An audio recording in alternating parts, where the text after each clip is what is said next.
حضرت علی نے فرمایا جو شخص زمانے پر بھروسہ کرتا ہے وہ زمانے سے ہار جاتا ہے۔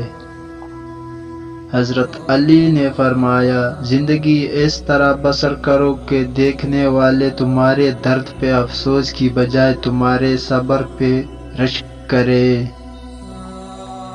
حضرت علی نے فرمایا وقت اور دولت دو ایسی چیزیں ہیں جو انسان کے اختیار میں نہیں، وقت انسان کو مجبور اور دولت مغرور بنا دیتی ہے۔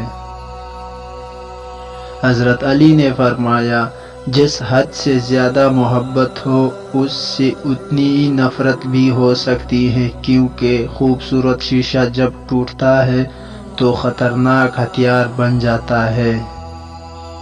حضرت علی نے فرمایا جب بھی فارغ وقت ملے تو اپنی ماں کے پاس جا کر بیٹھ جایا کرو، کیونکہ ماں کے پاس گزارا ہوا وقت قیامت کے دن نجات کا باعث بنے گا۔ حضرت علی نے فرمایا انسان کی ذہنیت بھی عجیب ہے، بیماری کی خوف سے کھانا تو چھوڑ سکتا ہے لیکن دوزخ کے خوف سے گناہ نہیں۔ حضرت علی نے فرمایا اگر کوئی تم کو صرف اپنی ضرورت کے وقت یاد کرتا ہے تو پریشان مت ہونا، بلکہ فخر کرنا کہ اس کے اندھیروں میں روشنی کی ضرورت ہے اور وہ ہو تم۔ حضرت علی نے فرمایا دوستی اور محبت ان سے کرو جو نبھانا جانتے ہو، نفرت ان سے کرو جو بلانا جانتے ہو، اور غصہ ان سے کرو جو منانا جانتے ہو۔ حضرت علی نے فرمایا کسی جاہل کے ساتھ تخت پر بیٹھنے سے تو اچھا ہے کسی عالم کے ساتھ فرش پر بیٹھ جائے۔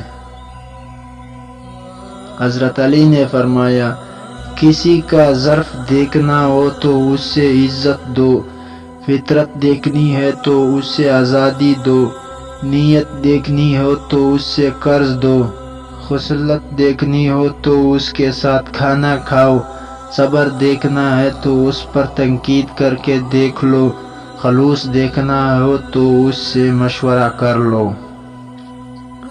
حضرت علی نے فرمایا ان لوگوں پر اعتبار کرو جو تمہاری تین باتیں بھانپ سکے، نمبر 1 تمہاری ہنسی میں پوشیدہ درد، نمبر 2 تمہارے غصے میں پوشیدہ پیار، اور نمبر 3 تمہاری خاموشی میں پوشیدہ وجہ۔